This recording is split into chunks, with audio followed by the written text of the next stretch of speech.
అన్నమయ్య జిల్లాలో ద్విత్వా తుఫాన్ ప్రభావం గురువారం కూడా కొనసాగుతుంది. తుఫాన్ ప్రభావంతో తంబళ్లపల్లి నియోజకవర్గంలోని పలు మండలాల్లో మోస్తారుపాటు వర్షం కురిసింది. గాలివీడు మండలంలో కూడా గురువారం ఉదయం నుండి వర్షాలు కురుస్తున్నట్లు స్థానికులు పేర్కొన్నారు.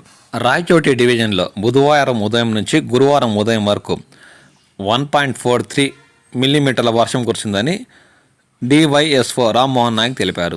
గాలివీడి మండలంలో అయితే 8.4, చిన్న మండలంలో అయితే 27.6, సంబేపల్లిలో అయితే 19.6, రాయచోట్లో అయితే 22.4, లక్కిరెడ్డిపల్లిలో 30%, రామాపురంలో 26%.6, గురంకొండలో 2.4, కలకడలో 2.2, కమ్మవారిపల్లిలో 3.8, పీలేరులో 0.8 మిల్లీమీటర్ల వర్షపాతం నమోదైనట్లు ఆయన పేర్కొన్నారు.